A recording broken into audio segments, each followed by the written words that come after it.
자, 오늘 나누실 말씀은 갈라디아서 1장 6절에서 7절 말씀인데요. 함께 앞에 화면 보시면서 두 절밖에 안 되니까요. 저랑 같이 합독하시겠습니다. 시작. 그리스도의 은혜로 너희를 부르신 이를 이같이 속히 떠나 다른 복음을 따르는 것을 내가 이상하게 여기노라. 다른 복음은 없나니 다만 어떤 사람들이 너희를 교란하여 그리스도의 복음을 변하게 하려 함이라. 아멘. 할렐루야. 참 오랜만에 뵙는 것 같은데, 자, 수요 성서 아카데미 오신 여러분들 다 같이 축복하고 환영합니다. 자, 명절 후에 인사도 뭐 새해 복 많이 받으세요도 하시고, 뭐 어쨌든 뭐 구정 지나면 새해니까요. 인사하시고 또 잘 오셨다고 또 한번 인사하시기 바랍니다. 시작.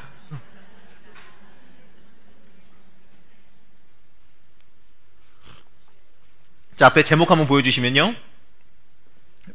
자, 이번 주부터 5주간, 6주인가요? 하여튼 우리가 같이 함께 나누며 공부할 성경은요, 갈라디아서입니다. 저는 오늘 제목을 갖다가 다른 복음은 없다, 오늘 읽은 말씀 등에 있는데요, 이렇게 잡아봤는데요. 다들 잘 알고 있듯이 이 갈라디아서는 말이죠, 사도 바울이 갈라디아 교인들에게 보내는 서신서입니다. 편지죠. 이 바울 서신 중에서도 이 굉장히 중요한 위치를, 짧긴 하지만 굉장히 중요한 위치를 차지하고 있는 게 이 갈라디아서입니다. 그 중요성에 대해서 학자들이 심지어 이 로마서나 고린도서에 필적한다라고 이야기하기도 해요. 그래서 많은 학자들이 갈라디아서를 심지어 뭐라고 표현하냐면, 따라해볼까요? 짧은 로마서. 예, 로마서는 좀 어렵고 복잡하다고 하지만 이 편지 안에 이 로마서에 들어가야 될 그 내용들, 교리적인 내용이라든지 신앙에 대한 부분이라든지 우리의 믿음에 대한 부분들이, 이 부분을 갖다가요 압축해서 정말 잘 표현하고 있습니다. 그래서 이 짧은 로마서라고 부르기도 하지요. 이 로마서와 이 갈라디아서 모두요 믿음으로 의롭게 된다라고 하는 이 교리와 이 사랑의 이 복음을 대담하게, 하나님에게 사랑을 내서 구원받았다고 하는 그 교리를 갖다가 대담하게 강하게 가르치고 있기 때문에 그렇습니다. 심지어 보게 되면 우리가 종교개혁자 하면 누가 떠오르죠? 마틴 루터. 자, 루터는 갈라디아서에서 이렇게 얘기해요. 갈라디아서는 나 자신의 작은 편지이며 나는 갈라디아서와 약혼했다라고까지 마틴 루터는 표현합니다. 그리고 영국의 유명한 석학인 이 윌리엄 람세이는 이렇게 말해요. 이 갈라디아서는 유일무이한 훌륭한 서신으로서 여러 가지 열렬하고 격렬한 이 감정을 짧은 6장에 모두 포함했으며 다른 어떤 저서도 이 서신에 필적할 수가 없다라고까지 표현하고 있습니다. 이처럼요, 이 갈라디아서는 짧은 성경이긴 합니다. 하지만 그 안에 많은 신앙의 중요한 내용들을 함께 품고 있습니다. 가장 본질적인 것, 바로 우리의 이 구원에 대한 중요한 원리와 또 신앙인으로서 무엇을 주의하며 살아야 될지, 어떻게 믿고 살아가야 하는지를 아주 명확하게 간결하게 다루고 있기 때문에 그렇습니다. 그렇기 때문에 우리가 이 갈라디아서를 읽어가면서 말이지요, 내 신앙을 돌아보면서 이 온전한 신앙으로 날 다시 세팅하는 올 한 해가 되었으면 좋겠습니다. 그래서 연초에 기도 이후에 일부러 저희들이 목사님들이 상의해서 갈라디아서를 고르게 된 거지요. 이 갈라디아서를 통해서 우리의 신앙을 올바로 세워서 올 한 해 하나님 앞에 바르게 세팅되어져서 복받는 삶, 정말 하나님 앞에 하나님 마음에 합하고 하나님 마음을 시원하게 만들어드리는 참된 신앙인으로 올 한 해 승리하시기를 이 시간에 간절히 축복합니다.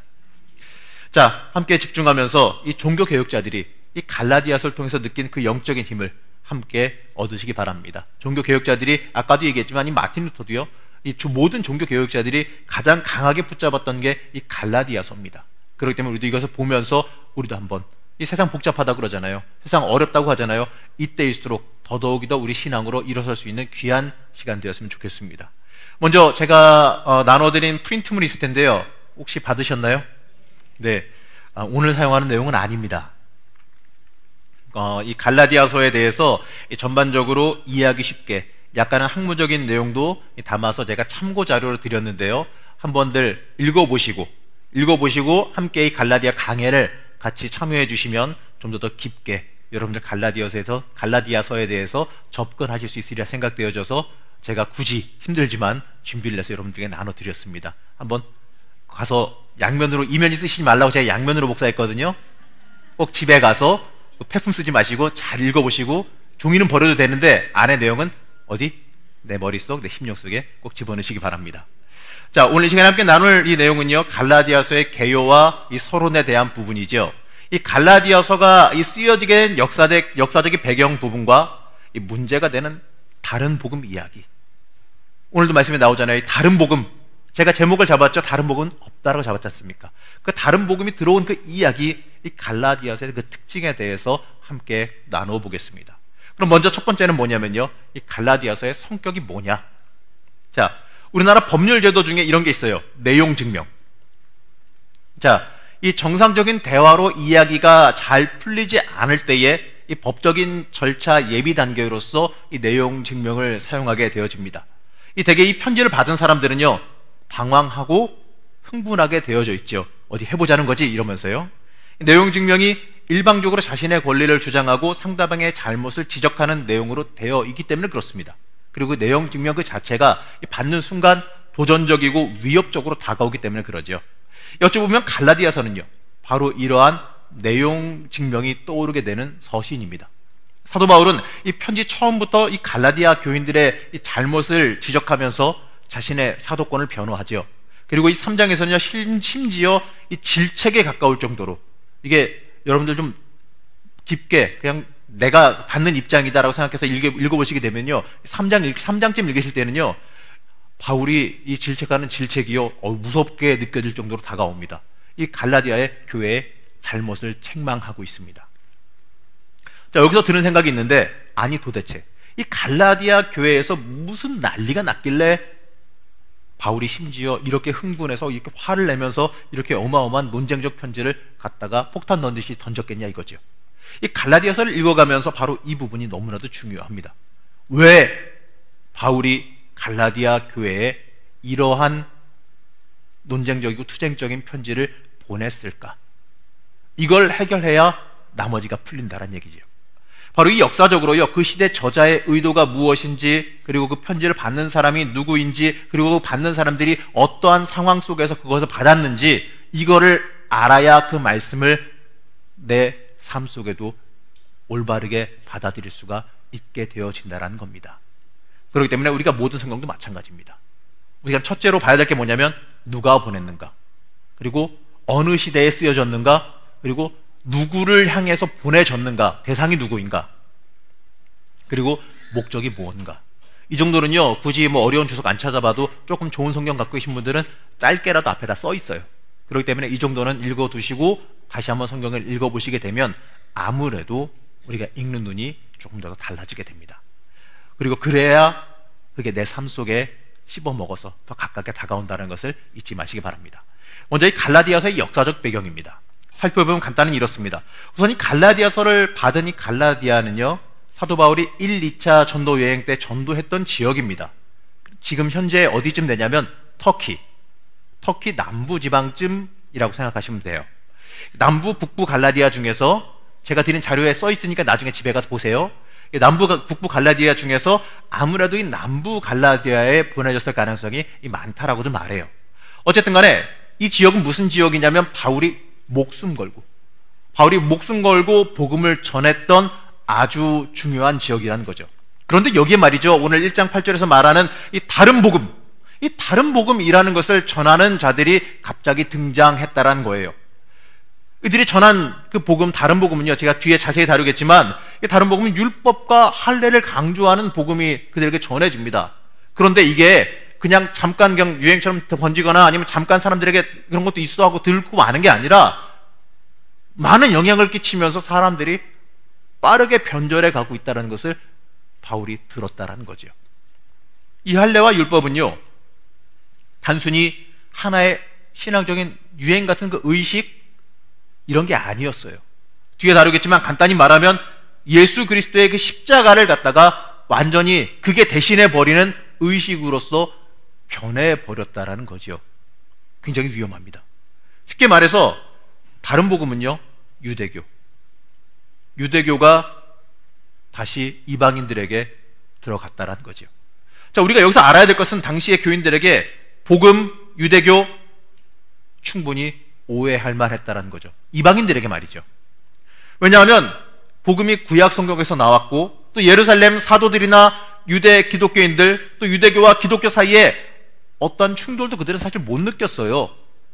그들은 유대인인 동시에 나면서부터 유대인이었잖아요.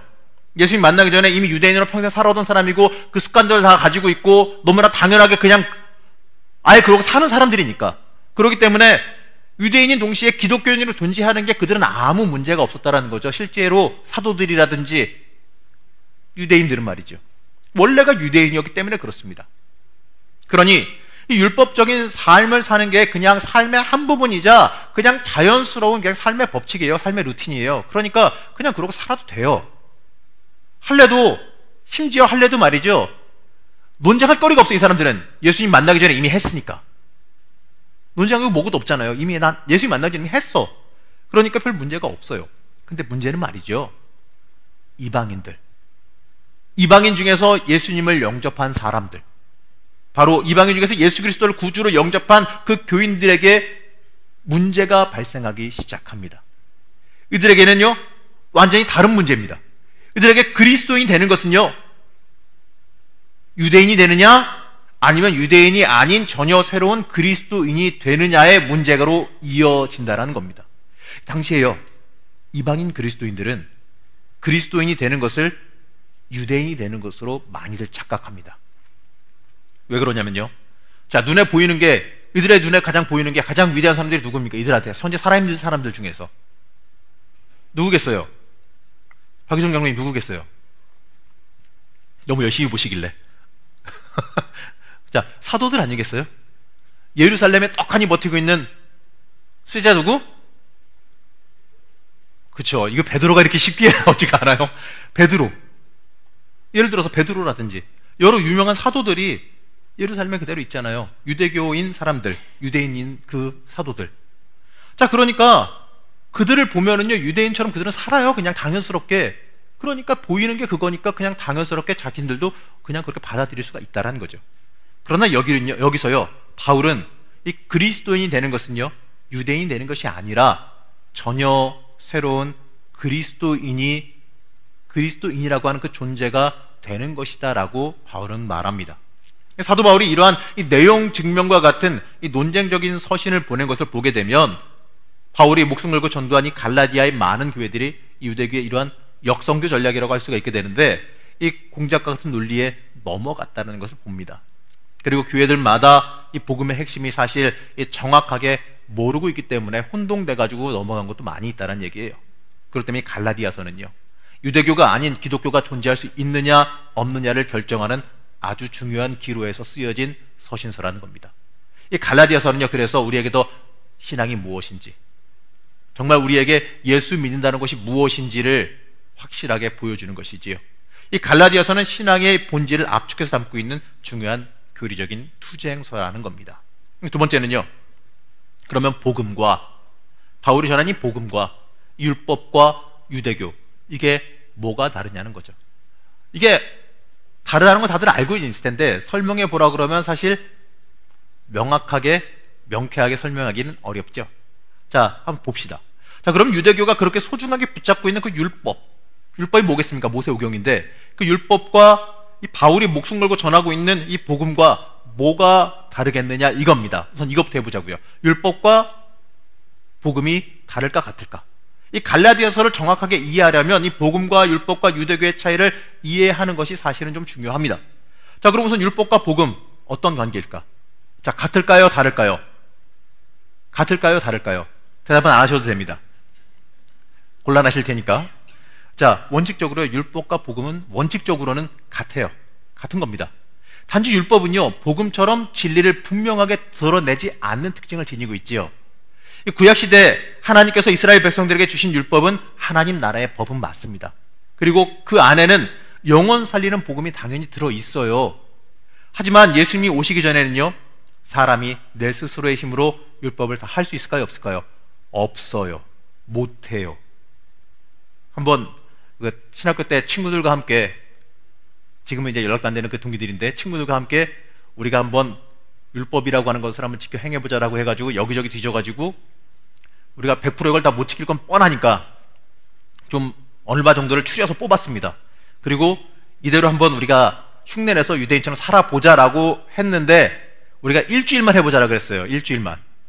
저희가 뭐 어릴 때니까 얼마나 갔을 것 같습니까? 한 이틀? 3일? 얼마나 갔을 것 같아요? 그래도 신학생들이고 전도사들인데 한 일주일은 아니더라도 한 5일은 갔을까요? 하루? 아, 진짜 너무하시네. 네, 그날 아침에 땅 하고 시작해서 저녁 먹을 때쯤에 만나니까 지킨 사람 아무도 없었어요. 다 못 지켰어. 왜냐면은 사람이 살 수가 없어요. 숨을 쉬고 살 수가 없어요. 그대로는 못 살아요. 도저히 못 살겠더라고요. 이 율법을 통해서 하나님께서 애초에 지키라고 주신 게 아니에요. 퍼펙트하게 지켜서 사람의 의로, 사람의 능력으로 구원받아라 이러고 주신 게 아니라, 봐, 너 못 지키지? 너 이런 존재야. 너 죄인이야.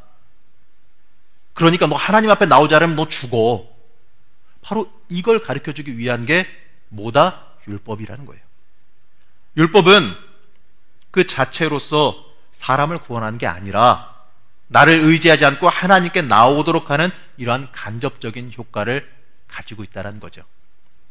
거울이에요, 거울. 내가 죄인임을 뼈저리게 느끼게 하는 거울입니다. 간단하게 말하면 내가 죄인됨을 깨닫고 알아서 하나님 앞에 가게 만든다라는 거죠. 그래서 말이죠, 이 구약시대 이스라엘 백성들은 재물을 가지고 하나님 앞에 나갈 수밖에 없습니다. 내가 도저히 내 힘과 내 능력으로 어때요? 살 수가 없습니다. 용서받을 수가 없습니다. 나는 그냥 죽어 마땅한 죄인일 수밖에 없다라는 게 바로 율법을 통해서 드러나기 때문에 그렇습니다. 그러면 이 바울 당시의 유대교를 말해보면 말이죠, 이건 좀 다른 문제예요. 율법은 그렇다 치는데 유대교, 그럼 유대교는 어떠냐? 여긴 좀 얘기가 달라요.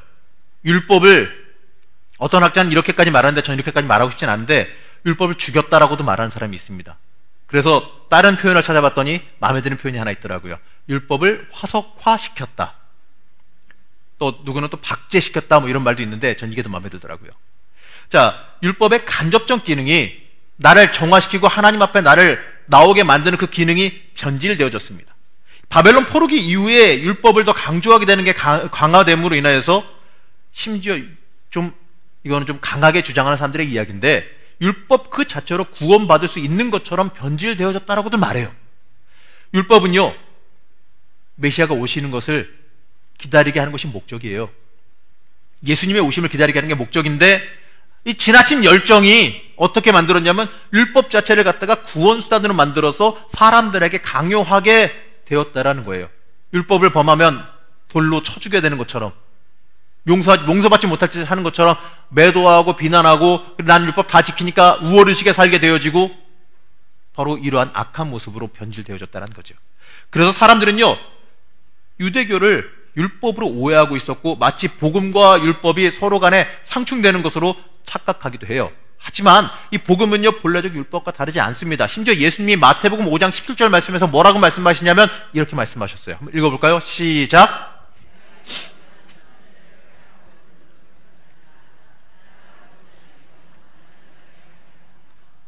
자, 어떻게 오셨다고요? 완전하게 하려 하십니다. 자, 예수님께도요, 이 율법과의 관계를 예수님께서도 이렇게 설명하셨어요. 그렇기 때문에 이 유대교는 마치 이스마엘이 구원 밖으로 나간 것처럼 이 하나님의 구원 밖으로 나가버렸기 때문에 바울은 유대교를 믿으면 구원받지 못한다라고 경고하고 있는 겁니다. 자, 우리 인생도 말이죠, 마찬가지 아니겠습니까? 우리도 본질을 잊어버리면, 우리도 인생의 본질을 잊어버리면, 그리고 다른 열심에 치우치게 되면 이 모양이 되고 맙니다. 일에 빠져도 안 되고 나를 높이는 데 빠져도 안 됩니다. 우리의 온전한 목적은 말이죠, 하나님 높이는 데 있어야 합니다. 우리를 온전하게 만들어주는 것은 이 세상 권세나 높아짐도 아니고 무슨 경건의 행위도 아닙니다. 오직 전심으로 하나님 붙잡는 삶이 되어져야 됩니다. 우리가 지난 시간에 계속해서 사귐의 기도에 대해서 했었죠. 그 목적이 뭡니까? 사귐의 기도를 통하여서 내가 뭐 일액천금을 얻기 위한 것, 내가 높아진 계급에 올라서는 것, 이게 아니라 하나님과 교제하는 거 아니겠습니까? 하나님과 소통하는 것, 하나님이 원하시는 삶을 내가 사는 것, 바로 그거 아니겠습니까? 우리 인생의 목적이 뭡니까? 오직 전심으로 하나님 붙잡는 삶이 될 수 있어야 할 것입니다. 그게 정말 중요한 이야기입니다. 세 번째는요, 이 갈라디아 지방 교회가 유대교의 공격을 받은 이유가 뭐냐 이거죠. 그러면 갈라디아 교회가 유대교의 공격을 그럼 왜 받았을까? 여기에 대해서요 한번 봅시다. 그러면 바울이처럼 열정을 다해 복음을 전했던 이 갈라디아 교회들의 어떻게 이러한 일이 갑자기 발생했느냐 이겁니다. 사실 갈라디아는요 아주 조그만 도시가 아니라 굉장히 넓은 지역을 의미합니다. 제가 드린 자료 보면은 지도가 있어요. 나중에 집에 가서 보세요. 되게 넓은 지역이에요. 어떻게 이 넓은 지역에 이 많은 교회에 한꺼번에 유대교로 율법으로 다시 물들게 되었느냐 이거죠. 다시 역행하는 일이 발생했느냐 이겁니다. 간단하게 보면 우선 첫째는요, 유대교의 열심 때문이었어요. 유대교회는요 이 신앙국에 바로 이 회당이라고 하는 곳이 항상 있습니다. 주로 예배와 각종 집회, 교육, 훈련 장소로 쓰이는 곳이에요. 예루살렘 성전에서 예배 드릴 수 없었던 이 포로기 시절에는 이곳에서 교육과 기도의 장소로 쓰이기도 했어요. 이 초대교회 당시에 1세기경에 이 흩어져 있는 이 디아스포라라고 하는 이 흩어져 있는 유대인 공동체가 있는 곳마다 반드시 이 회당이 세워졌다라는 거죠. 1세기 이후에 유대교는 회당 중심으로 유지되어 갑니다. 중세 때까지, 심지어 중세 때까지 하루에 3번 아침, 점심, 저녁으로 예배와 주 1회의 안식일 예배, 절기 의식들이 그곳에서 행해집니다. 이 회당에, 그런데 말이죠, 이 회당에는요 우리가 전통적으로 이스라엘 때는 항상 그랬었는데 이방인들도 유대인 될 수가 있어요. 이방인들도 다 하나님 믿고 섬길 수가 있는 방법이 있습니다. 율법대로 살면. 자, 이 회당에는 유대인만 있는 것이 아니라 많은 이방인들이 있어서 정식 표현은 안 되더라도 율법을 지키며, 이게 중요한 건데, 많은 헌금을 내는 사람들이 있었다라는 거죠. 근데 복음은 율법의 멍에를 풀어주지 않습니까? 복음은 그들에게 율법의 짐을 벗겨서 그리스도인으로 그들을 만들어 버렸다라는 거죠. 더 이상 율법을 지키며 율법으로 인해서 성전에 많은 헌금을 낼 필요가, 그 회당에 많은 돈을 낼 필요가 없어졌다는 거예요. 여기에 대해서 회당 쪽이, 유대교 쪽이 위기의식을 느끼고 공격을 시작하게 되었다라고 하는 것입니다. 두 번째는요, 예루살렘 교회의 안일한 그 무지함 때문이었습니다. 자, 예루살렘에 있는 사도들은요, 아까도 설명했지만 원래가 유대인이었습니다. 그렇기 때문에 이 이방 세계에 대한 이해도가 굉장히 낮았어요. 그러다 보니까 아직도 복음을 유대교적으로만 이들은 생각하는 거죠. 자기가 그렇게 살아왔으니까. 이 그리스도인들이 된다는 것을 이 자신들처럼 유대교적 그리스도인 되는 것으로 생각해서 이 갈라디아 지방에 이 할례 운동이 일어나는 게 무슨 일인지, 이게 무슨 의미를 지니는지에 대해서, 이게 무슨 위기를 가져오는지에 대해서 명확하게 파악을 못했기 때문에 그냥 초기에는 방치했었을 수도 있다는 것이죠. 세 번째는요, 갈라디아 교인들 사이에서 자리한 인간적인 교만 욕심 때문입니다. 공동체 안에서 말이죠, 이 유대교식 할례를 받고 자신이 무엇인가 더 높은 경건의 자리에 올랐다라고 자랑하는 사람들이 있었다는 거예요. 뭔가 특정되는 행위를 하니까 내가 남보다 다른 뭔가를 더 고행이든 뭐든 뭔가를 했으니까 내가 더 높아졌다, 더 특별하다라는 의식에 가진 사람들이 있었다는 거죠. 어찌됐든 간에 이러한 복합적인 이유들이 작용해서 상당히 많은 숫자의 사람이 유대교로 다시 돌아가는 현상이, 유대교적인 신앙으로 변하는 현상이 발생했다는 거예요. 그래서 갈라디아서의 문제가 격해질 수밖에 없다는 얘기예요. 이 갈라디아 교회의 문제는요, 한 사람이 바다에 빠진 것을 건져내는 문제가 아니라 배 전체가 침몰하는 상황과도 같은 일이 발생했다라는 겁니다. 어찌 보면 이 종교개혁 당시에도 말이죠, 이러한 교회 전체가 침몰하는 듯한 상황이어서 그런지 이 루터에게 이 갈라디아서가 더 이 결정적인, 이 격정적인 말씀이 되었을지도 몰라요. 이 바울의 외침이 그에게 더 크게 다가왔을지도 모르죠. 그렇다면 요즘엔 늘 위기라고 많이들 말하는데, 신앙의 위기라고 많이들 말하지 않습니까?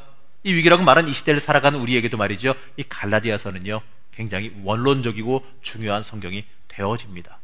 그러면 이 성경에서 말하는 이 바울이 극히 경계하는 다른 복음은 도대체 뭐냐, 이걸 우리가 알아야 돼요.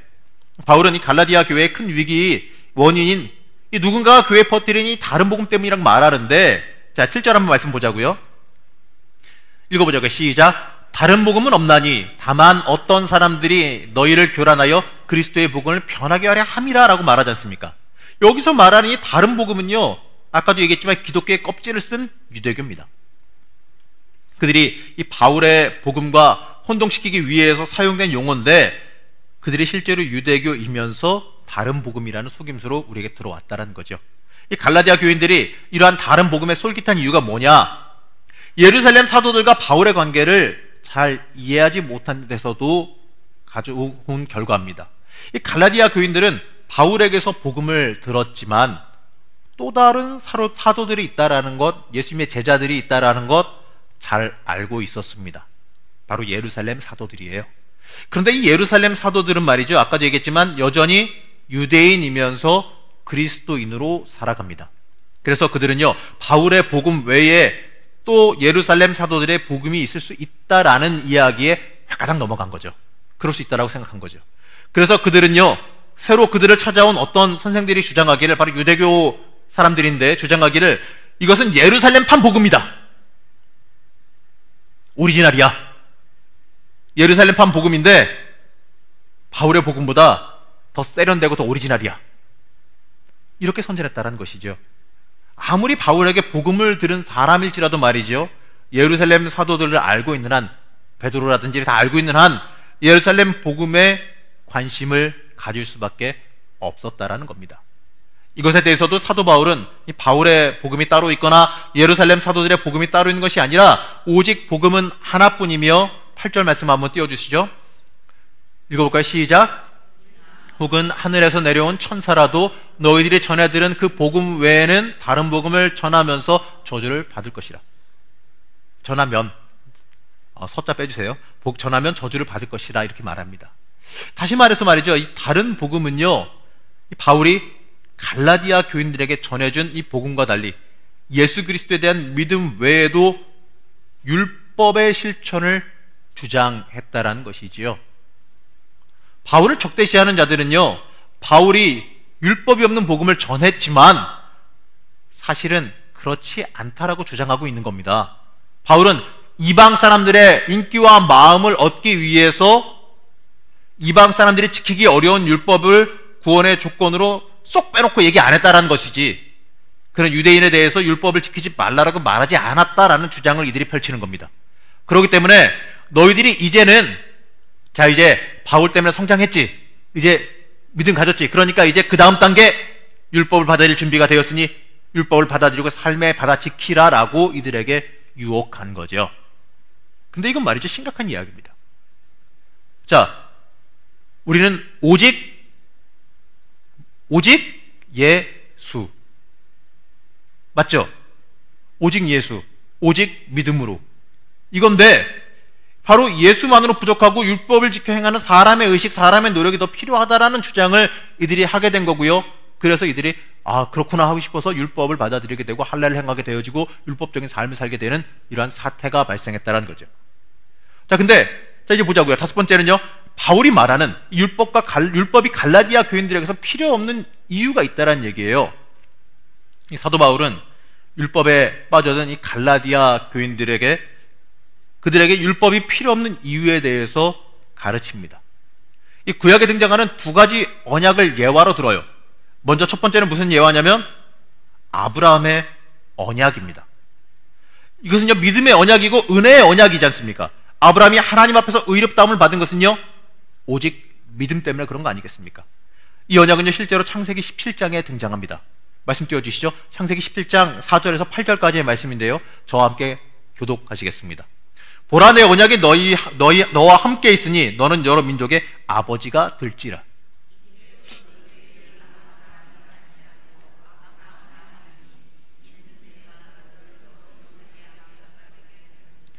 내가 너로 심히 번성하게 하리니 내가 내게서 민족들이 나게 하며 왕들이 내게로부터 나오리라.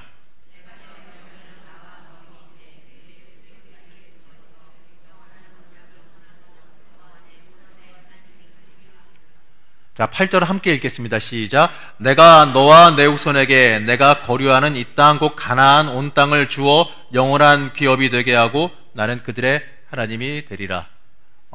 제가 지금 잘못 쳐놓나 보네요. 어쨌든 간에, 자, 그 다음에 이 언약의 증표인 할례에 대해서 또 10절에서 12절에서 말하는데 말씀 넘겨주세요. 자, 읽어볼게요. 너희 중에 남자는 다 할례를 받으라. 이것이 나와 너희와 너희 후손 사이에 지킬 내 언약이니라. 너희는 포피를 배워라. 이것이 나와 너희 사이의 언약의 표징이니라. 너희는 대대로 모든 남자는 집에서 난 자나 또는 너희 자손이 아니라 이방 사람에게서 돈으로 산 자를 막론하고 난 지 8일 만에 할례를 받을 것이라 이렇게 말합니다. 자, 또 다른 하나는요, 이건 이제 아브라함이 받은 이야기고, 또 하나는 모세의 율법이죠. 이건 사람이 얼마나 악하며 의를 행할 능력이 없는지를 보여주는 언약입니다. 바로 하나님의 은혜 한계선 같아서 그 선 벗어나면 저주로 멸망할 수밖에 없다는 것을 보여주는 언약이지요. 자, 아까 설명했듯이 율법을 통해서 내 죄악을 보고 하나님께 나아갈 수밖에 없는 효과를 지닌다고 말했습니다. 그래서 바울은 430년 뒤에 생긴 이 율법의 언약이 먼저 주신 아브라함의 언약을 폐지하지 못한다라고 말합니다. 하나님께서 그럼에도 이 아브라함의 언약 뒤에 이 모세의 언약을 주신 이유는 뭐냐? 이 아브라함의 언약이 완전하지 않기 때문에 그러죠. 수표긴 수표인데 당장 결제가 안 난 수표와도 같아요. 어음이라 그래야 되나요? 당장 어떻게 할인이 안 되는 어음이라 그래야 되나요? 언젠가 기한이 되면 돈이 되는데, 돈이 맞는데 당장은 아무것도 못하는 종이에 불과하다는 거죠. 자, 이유는요, 아브라함의 언약의 성취자는 이삭이 아니라 아브라함의 언약의 성취자는 예수 그리스도시기 때문에 그렇습니다. 그렇기 때문에 이 아브라함의 언약은 말이죠, 구약시대 내내 감춰져 있고 오히려 모세의 언약이 더 인간의 죄를 갖다가 드러내기 위해서 모든 죄인들을 지배하고 있었다는 겁니다. 지금도 그리스도 밖에서는요, 지금도 예수 안 믿는 사람들에게는 이 모세의 율법이 사람들을 지배할 수밖에 없어요. 사도 바울은 이 두 언약을 갈라디아 교인들에게 잘 이해시키기 위한 비유를 사용하죠. 당시에 종종 행해지던 게 있었는데 양자 입양 의식입니다. 당시 돈 많은 부자나 귀족들은 노예 중에서 굉장히 똑똑한 애들을 갖다가 골라서 훈련시킨 뒤에 때가 되면 자신의 아들로 입적을 시켰어요. 그런데 그 교육 훈련 과정이 얼마나 힘들었는지 그 교육받는 동안에는 심지어 다른 노예보다도 못할 정도로 힘들었다 그래요. 바로 3장 24절에 등장하는 초등교사, 우리 뭐 옛날 성경에는 몽학 선생이라고 기록되어서 알지요? 자, 이 초등교사라는 자들인데 이들은요 혹독하게 이들을 훈련시켰기 때문에 그래요. 여기서 말하는 이 초등교사는 훈련 교관쯤으로 이해하면 아마 쉽게 이해할 수 있을 겁니다. 그리스 시대에 아이가 자라서 16세가 될 때까지 이 시중을 들며 학교에 데려다주는 임무를 맡은 이 노예들이 있었어요. 근데 이 노예들은 멍청한 무식한 노예들이 아니라 많이 배우고 똑똑한 사람들입니다. 그렇기 때문에 어떻게 보면 과외교사와도 같이 이 아이들 데리고 다니면서 생활 습관, 이 귀족에 맞게 생활 습관이라든지 또 힘은 높은 자의 사람에 맞게 삶의 습관이라든지 이런 것들을 철두철미하며 가르치면서 데리고 다니는 그 선생들이었다는 거죠.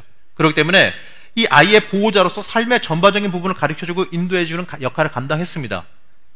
이 아이는요 당장은 주인의 신분, 주인의 아들이에요. 주인의 신분이에요. 그러나 아직은 이 초등교사의 관리 아래에서 교육받으면서 꼼짝 못하고 있다란 얘기예요. 어찌되었든 간에 심한 훈련을 받아도 중요한 것은 어쨌든 간에 교육 끝나고 때가 되면 노예의 옷을 벗고 새 옷 입으면서 새로운 아들의 자격을 얻게 되어지게 된다란 이야기입니다. 율법이 우리를 예수 그리스도에게로 인도하는 초등교사, 바로 훈련교사이자 지금까지 그 역할을 담당해 왔다라는 거죠. 예수님의 그 복음이, 예수님 오시기 전까지는 우리에게 진정한 자유란 원래 없었습니다. 오직 예수 그리스도의 세례를 받고 새 옷을 입은 사람만이 진정한 하나님의 아들이고 자유인이 된다는 거죠. 자, 이들에게 예수 만났습니다. 예수님 오셨습니다. 복음 영접했습니다. 자, 이제 예수님이 오셨으니 더 이상 율법이라고 하는 초등교사는요 역할을 다 했다라는 거죠. 우리의 신분이 이제 바뀌었습니다. 지금 필요가 없어요. 근데 문제는 말이죠, 자신이 주인의 아들인 것을 끝까지 잊어버리고 이 초등교사에게 때가 되었음에도 불구하고 전적으로 의지하고 그로 인해서 구원을 얻으려고 하는 것이 문제라는 이야기예요. 율법의 기능은 죄를 드러내서 주님을 붙잡게 하는 것인데 그 율법 의지에서 구원 얻으려는 것이 문제가 된다는 이야기입니다. 이것이 바로 성경에서 말하는 율법 아래에 있다라고 하는 말이기도 하지요. 그렇기 때문에 굳이 유대인이 아닌 갈라디아 교인들이 과거로 역행해서 굳이 율법으로 넘어가려고 애쓸 필요가 전혀 없었다는 겁니다. 그렇기 때문에 갈라디아 교인들이 율법, 바로 이 바울이 지칭하는 다른 복음으로 갈 이유가 아무것도 없었다는 얘기예요. 자, 이걸 잘 알고 있고 이걸 설명하고 있는 바울의 입장에서 한번 생각해 보십시오. 속이 터지겠죠. 속상하겠죠. 기껏해서 목숨 걸고 교회 세워놓고 목숨 걸고 전도해서 가르쳐놓고 했더니 어디서 이상한 게 들어와가지고 말도 안 되는 이야기로 예수님 쏙 빼고 율법이 들어와 차지하고 있으니 이게 속된 말로 사람 환장하는 거죠. 그래서 바울이 얼마나 화가 났으면, 얼마나 안타까우면, 얼마나 속상했으면 이렇게 강하게 편지를 보내지 않습니까? 여러분, 중요한 건요, 바울이 지칭하는 이 다른 복음 필요가 없어요. 그걸 갈 필요가 없습니다. 오직 예수 그리스도, 바로 주님 한 분만 붙잡으면 되는 이야기입니다. 바로 이것을 강조하는 거죠. 그건요, 우리의 삶에도 똑같다는 얘기예요. 우리의 인생에도 그대로 적용되어집니다. 오직 예수님 외에는 다른 게 아무것도 필요 없다라는 겁니다. 우리의 구원은요, 내 열심이나 열정, 내 노력으로 얻어지는 게 아니에요. 예수 그리스도 외에 다른 건 없습니다. 내 삶의 방향이 오직 주님만 바라보는 삶이 되어져야 한다는 거죠. 자, 오늘 이제 말씀으로 들어가 보게 되면 갈라디아서 1장 1절부터 9절까지가 오늘 우리가 함께 봐야 될 말씀인데요. 자, 먼저 보게 되면 이제 1절부터 5절은요, 인사말이에요. 자, 우리가 편지를 쓰게 되면 인사말부터 먼저 쓰잖아요. 어떤 내용인지, 뭐 내용 증명이나 이런 건 어쩔 수 없지만, 어쨌든 간에 뭐 우리가 사람들에게, 아는 사람에게 편지를 보내거나 할 때 제일 먼저 안부를 묻는 인사를 하게 되어 있습니다. 우리가 뭐 이렇게 공문을 통해서 이렇게 사람에게 전화를 걸 때도 말이죠, 전화 걸자마자 다짜고자 본론부터 딱 말하고 끊어버리진 않지 않습니까? 그건 싸우자는 얘기니까. 대부분 전화했을 때 우선 뭐 본론 들어가기 전에 얘기부터 하잖아요. 뭐 안녕하세요부터 시작해가지고, 아이고 새해 복 많이 받으세요, 뭐 애는 어떻게 지내고, 이렇게 얘기하다가 근데 내가 전화 건 이유는 말이지, 그 다음에 이렇게 들어가는 게 정상적인 대화 아니겠습니까? 마찬가지로 여기서도 편지니까 인사말이 있다란 얘기예요. 안부를 묻고 축복하는 인사말, 이게 기본적인데, 그런데 말이죠, 여기서는 좀 달라요. 자, 아까 설명했죠? 바울의 상황이 어떤 상황입니까? 속이 상해 있는 상황이죠. 그리고 굉장히 급박한 상황입니다. 그러니까 좀 다릅니다. 먼저 사도권을 강하게 말해요. 하나님 아버지로 말미암아 사도된 바울은, 어째 인사가 아닌 것 같아요? 인사라기보다는 자기의 사도권을 강하게 주장하고 있는 내용이지 않습니까? 이렇게 강조하는데, 바울의 이 사도권이 사람에게 의존한 게 아니라는 것을 강조합니다. 내가 너희들 가르치고 전했는데 그게 내 사람의 이름으로, 사람의 능력으로, 내 생각으로 전한 게 아니라, 내가 사도된 것도 사람이 세운 게 아니라 하나님께서 나를 세우신 거고, 내가 하나님께 받은 것으로 너희에게 하나님의 능력으로, 하나님의 역사함으로 전한 건데 너희 왜 그래? 바로 이렇게 읽을 수가 있어야죠. 바울이 전한 복음이 하나님의 사도로부터 온 정당한 복음임을 다시 한번 강조하고 있는 겁니다. 자, 띄워주세요. 한번 읽어볼까요? 시작.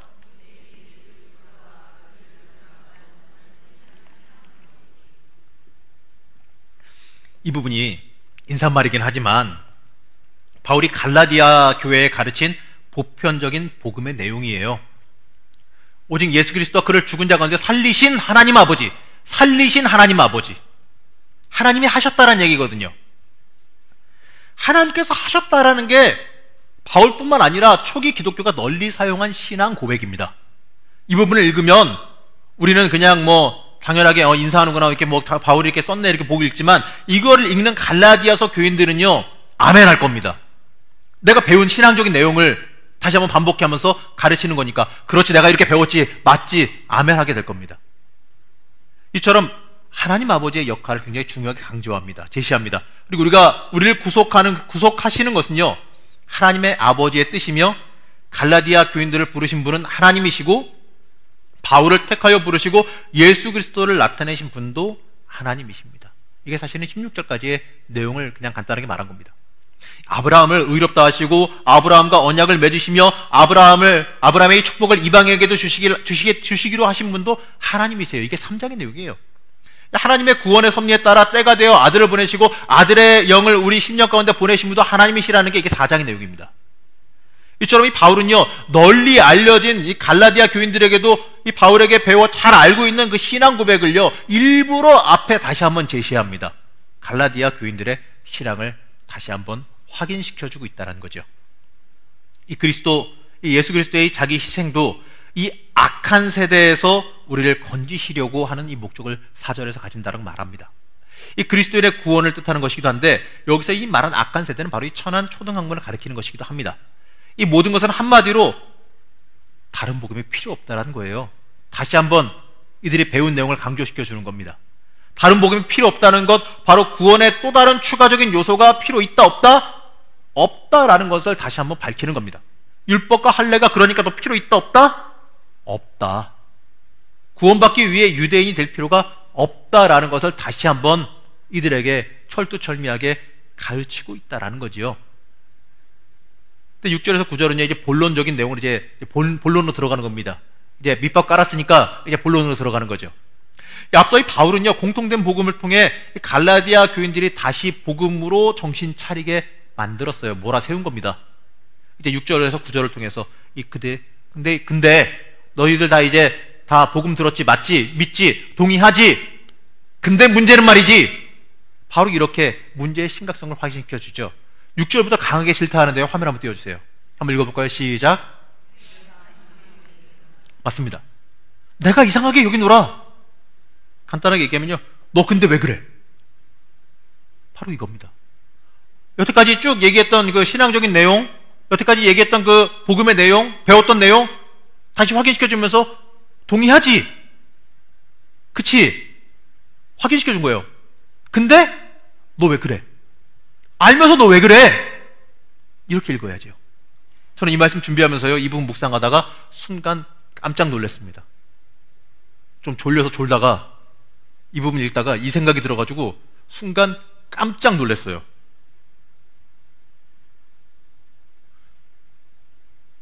어쩌면 주님께서 말이죠, 갑자기 내가 너 이상하게 생각한다? 이렇게 들리는 음성으로 들었기 때문에 그렇습니다. 너 내가 지금까지 이렇게 가르치고 인도하고 많은 것을 보여주며 이끌어 왔는데 너 왜 이 모양이냐? 너 이상하게 여겨진다? 이렇게 말씀하시는 음성으로 순간 들었기 때문에 그렇습니다. 자, 여러분은 어떠십니까?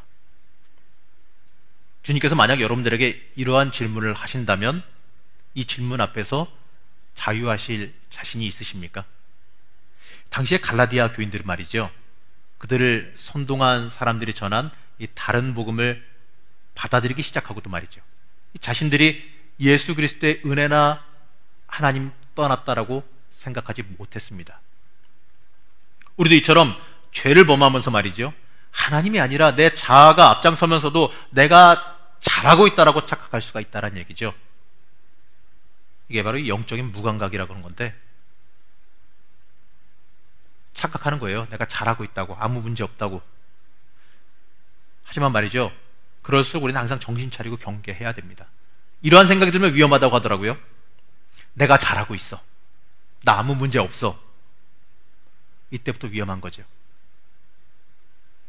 주여, 나는 항상 주님께 감사할 만한 일만 있고, 또 하나님 앞에 선한 일만 행하고, 하나님 앞에 늘 봉사하고 순종하고 하나님 위해서 삽니다. 나는 내가 생각하기에 하나님 보시기에 하나님 마음 시원하게 만들어진 사람이 내가 아닐까 생각되어집니다. 이렇게 누가 기도하고 있다 그러면요, 옆에서 가만히 있다가 한마디 해주면 됩니다. 교만한 것. 뭐 틀린 말한 건 아니죠. 왜 그러냐면요, 그런 말을 한다는 것 자체가 교만이에요. 하나님 앞에서 말이죠, 우리는 다 죄인입니다. 50보 100보란 말 있지 않습니까? 조금 덜 죄인, 조금 더 죄인. 근데 하나님 보시기엔 그놈이 그놈. 아무 차이 없어요. 그렇기 때문에 하나님 앞에서는요, 우리가 할 얘기는 딱 하나밖에 없습니다. 죽을 죄인 여기 왔습니다. 용서해 주시옵소서. 이번에 올해부터 우리가 담임 목사님께서 이제 만드셔서 이제 예배에 들어간 부분이 있죠. 용서의 기도. 원래는 예배에 들어가야 되는 형식인데 원래 교회 예배 형식대로 잘 만들어 드신 겁니다. 우리가 예배 때도 가장 먼저 고백해야 될 게 뭐냐면요, 죄인이 여기 왔습니다. 죄인을 불러신 그 은혜에 감사합니다의 고백이 가장 먼저 돼야 되는 겁니다.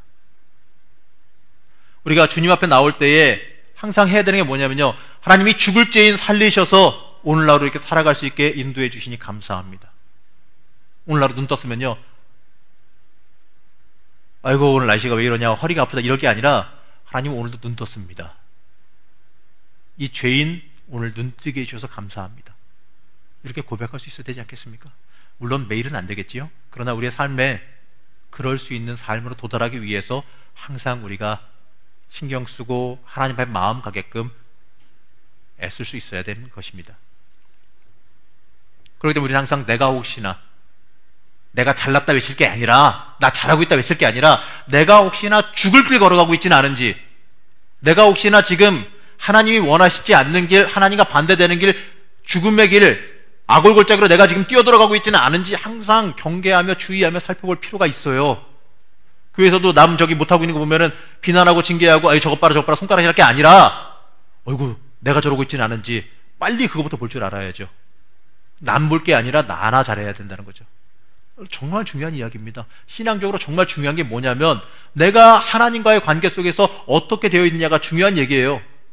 그렇기 때문에 우리는요 항상 정신 차려야 돼요. 이 다른 복음이라는 게 별겁니까? 하나님 외에 딴 것에 치중하게 만드는 게 다른 복음 아니겠습니까? 여러분의 인생 속에서, 여러분의 신앙 속에서 혹시라도 하나님과 관계없게 더 매달리게 만드는 게 있으면 그게 다른 복음입니다. 여러분 혹시 다른 거 없습니까? 한번 생각해 보셔야 돼요. 자, 우리가 흔히 많이 하는 거 있죠. 돈이 목적 될 수가 있고 자녀가 목적이 될 수가 있고, 또 교회에서는 또 뭐가 될 수가 있냐면요, 일이 목적이 될 수가 있어요. 내가 맡은 일 책임다해서 뭐 한다고. 근데 일하는 게 중요합니까? 하나님이 영광 높이는 게 중요한 겁니까? 일은요, 좀 안타까운 얘기지만 되면 좋지만 때때로 안 될 수도 있어요. 잘 어그러질 수도 있어요. 그러나 중요한 건 그걸 통해서 과정이 중요하죠. 그걸 통해서 얼마나 하나님께 영광 돌릴 수 있었느냐가 중요한 겁니다. 결과는 하나님이 주셔요. 그렇기 때문에 일에 함몰돼서도 안 되고, 또 내가 그걸 통해서 높아지려고 날 알아주길 원해서 이것도 필요 없어요. 우리가 교인들이 가장 큰 실수를 하는 것 중에 하나가 뭐냐면, 뭔가를 하고 나면 알아주기를 원한다는 겁니다. 물론 성격일 수도 있는데, 알아주길 원하는 사람들이 은근히 많아요. 여러분, 열심히 수고하고 봉사하는 사는 사람들 사이에서 꼭 일어나는 일입니다. 죄송하지만 나를 알아봐 주길 원하는 마음이 그 사람에게 있어서는 다른 복음이 되어지는 거죠. 알아주면요, 어떤 분은 이러시더라고요. 알아주면요 승질내요. 에이씨, 하나님이 알아주셨는데 네가 알아주고 있어. 내가 받을 거 네가 대신, 하나님이 주실 거 네가 대신 주면 어떡하냐. 물론 이제 뭐 장난치시냐 그런 것 같긴 하는데, 근데 그게 사실은 맞는 얘기긴 해요. 하나님이 알아주시길 원해야지, 사람이 알아주길 원하면 그 순간 내가 한 일은 하나님을 위해서 한 게 아니라 사람 위해서, 나를 위해서, 나 높아지기 위해서 한 일로 변해버리고 맙니다. 열심히 수고해놓고 빠뜨렸네요. 열심히 수고해놓고 엎었어요. 그냥 복을 엎었습니다. 그렇기 때문에 우리도 우리 인생 살면서 하나님께서 혹시라도 내 인생 보면서 너 이상하다, 내가 너 이상하게 여겨진다, 내가 너 그렇게 가르치고 그렇게 신앙생활하게 만들고 다 복주고 이렇게 이끌어 왔는데 너 왜 그래? 이 소리를요 안 듣도록 경계하시고 주의하셨으면 참 좋을 것 같습니다. 자, 보게 되면 이 영적인 무감각을 우리가 항상 경계해야 됩니다. 여전히 내 인생 속에서 내 욕심이 흘러넘치고 내가 높아지고 내 이름이 더 크게 불리는데 관심이 많아지고 희생과 섬김보다 무례함과 욕심이 우리의 삶 가운데, 우리의 인생 속에 가득하지는 않습니까? 하나님 나라를 위하며 살아가는 게 아니라 내 나라를 위해서, 내 욕심을 위해서 살아가고 있지는 않느냐라는 질문을 여기서 하게 되어지는 겁니다. 다른 의미에서 이 다른 복음을 혹시라도 섬기고 살아가고 있지는 않는지, 이 갈라디아서를 여러분들이 이제 며칠 동안 이제 묵상해 가시면서 스스로 돌이켜 보시길 바랍니다. 이 짧은 편지 글이다 보니까 압축이 많이 되어 있습니다. 표현 하나마다 압축이 많이 돼 있어서 이제 전도사님들과 목사님들이 이 부분들을 좀 세밀하게 풀어서 여러분들에게 알려주실 텐데 놓치지 마시기 바랍니다. 오늘도 지금 이 간단한 인사말에 바울이 여태까지 가르쳤던 복음의 내용이 한 몇 줄 사이에 그냥 다 들어있지 않습니까? 이런 식으로 압축이 되어져 있어요. 그렇기 때문에 여러분들 이걸 읽을 때 하나하나 세밀세밀하게 기억해 주시기 바랍니다. 그냥 흘려보고 넘기지 마세요. 놓치면 안 됩니다. 엑기스입니다. 한 방울 놓치지 마시고. 그렇기 때문에 우리가 다시 한번 강하게 붙잡아야 되는 것은 말이죠. 누구냐? 오직 예수입니다. 내 삶 속에서 뭐가 목적이 되는지, 내가 뭘 붙잡고 있는지 한번 돌아보시기 바랍니다. 내가 혹시 나 붙잡고 있는지, 아니면 예수 붙잡고 있는지. 내 인생의 목적입니다. 이걸 전에 어떤 분이 이렇게 얘기하시던데, 이걸 구별하는 방법이 있습니다. 내가 예수를 붙잡고 있느냐, 나를 붙잡고 있느냐 구별법. 때때로 어떤 일을 할 때, 교회 일을 하거나 있을 때 서운하거나 속상하거나 이런 일이 발생할 수가 물론 있습니다. 사람이 사는 세상이고 당연한 거 아니겠습니까? 사람의 감정이 앞설 수 있으니까. 그러나 중요한 건요, 그러한 감정이 들었을 때 뭘 들었을 때 뭘 생각하라? 목적이 무엇이냐를 생각하라 그래요. 가만, 내가 이거 뭐 때문에 뭐 하려다가 무슨 목적으로 내가 이거 하려고 그랬지? 이거의 목적이 뭐지? 남들 앞에서야 당연히 그냥 뭐 좋은 말로 주님 위해서 하겠다라고 얘기를 하겠지만, 그건 침바로 갈 얘기고, 내가 내 스스로 돌이켜서 나를 묵상해 볼 때 과연 진짜 그러냐 아니냐를 한번 따져 물어보란 얘기예요. 가만히 조용히 앉아가지고 내 스스로에게 물어보면 답이 나온다는 얘기죠. 아, 욕심이었구나. 아, 나를 위해서였구나. 그런 경우에는요, 그냥 뒤로 빠져야 됩니다. 억울하고 뭐건 간에 뒤로 빠져야 됩니다. 왜냐하면 내가 죽을 길로 달려가고 있었으니까 빨리 돌이켜야죠. 내가 손해보고 뭐가 중요한 게 아니라 내가 살고 봐야죠. 그러나 따져봤을 때 정말 주님을 위해 한다, 주님을 위해서 한 거다라는 마음이 들게 되면요, 그때는 그분은 그렇게 얘기하더라고요. 입 닥치고 하라고. 좀 강한 표현이긴 한데 맞는 얘기 같아요. 불평도 하지 말고 불만도 하지 말고 내가 그리스도를 위해서 하는 게 맞다라고 하면요, 불평할 필요도 없고 불만 가질 필요도 없고 옆에서 뭐라고 하든지 말든지 나는 받으러 가는 거니까, 옆에서 난리 떨든 말든지 그래 네가 난리 떨어서 나는 받을 게 더 많다 이러면서 그냥 주의를 감당하란 얘기예요. 중요한 바로 그겁니다. 내 욕심 때문인지 내 자존심 때문인지 아니면 하나님을 위해서인지 이거를 분별할 수 있는 영을 여러분들 간구하시기 바랍니다. 바울은 다른 복음은 복음도 아니고 이 갈라디아 교인들을 교란시켜 그리스도의 복음을 변하게 하려는 것이라고 말합니다. 제대로 배웠으나 전혀 분별하지 못하는 갈라디아 교인들의 모습은, 죄송한 이야기지만 저를 비롯해서 내 모습은 아닌지, 내가 지금 이 모양 이 꼴로 살고 있지는 않은지 한번 돌이켜보시기 바랍니다. 여러분들 많이 배웠어요. 어디 가서 내가 못 배워서 내가 복음을 제대로 못 들어서 그랬다라고 하지 마십시오. 창피하니까. 아니거든요. 교회에서 수많은 말씀을 들어왔고 수많은 성경 공부를 해왔고 수많은 세월을 보내셨습니다. 그리고 알만한 직분들도 이미 가지고 계십니다. 그 위치에 계셔요. 그렇기 때문에 우리는 제대로 배운 건 맞습니다. 복음에 대해서 여러 번 듣고 제대로들 배웠습니다. 일례로 제가 짧게 얘기했지만 오늘도 얘기했잖아요. 저도 제대로 들으셨어요, 여러분들. 그러나 우리의 삶은 분별하고 살아가고 있는지 분별하지 못하고 살아가고 있는지 갈라디아 교인들을 보면서, 갈라디아 교회를 보면서 여러분들을 점검해 보시기 바랍니다. 주님께서 나보고, 나를 보시면서 야, 너 이상하다, 너 왜 그래? 혹시라도 그러고 있지는 않은지 모르겠습니다. 제가 준비하다가 그 부분에 그 말씀 보면서 너무 뜨끔해서 그런지 오늘 제목처럼 말이죠, 다른 복음은 있다 없다? 없습니다. 오직 예수 외에 다른 것은 존재하지 않습니다. 오직 예수님만이, 오직 예수를 믿는 그 믿음만이 우리 삶에 자리 잡고 있어야 됨을 잊지 마시기 바랍니다. 오늘 이렇게 저와 함께 이 갈라디아서의 대략적인 개론과 서론 부분만 잠깐 봤습니다. 첫 시간이다 보니까 전체적인 개론과 배경을 설명하는 데 제가 시간을 보냈는데요, 이제 다음 주부터 본격적인 이 본론에 들어가게 됩니다. 다음 주는 이제 사도에 대한 부분들, 누가 사도인가에 대한 부분을 이제 들어가게 될 텐데, 이 갈라디아서를 통해서 여러분의 신앙의 본질적인 부분과 바로 세우는 귀한 시간 되시기를 제가 간절히 소망해 봅니다. 이번 한 주간도 오늘 같이 나누신 이 말씀 묵상하면서 나는 과연 하나님 앞에서 정말 바르게 살고 있는지, 하나님 보시기에 나 똑바로 살고 있는지, 너 이상해라고 말씀하시는 않는지 한번 묵상하시면서 살아가시는 시간 되시기를 간절히 소망합니다.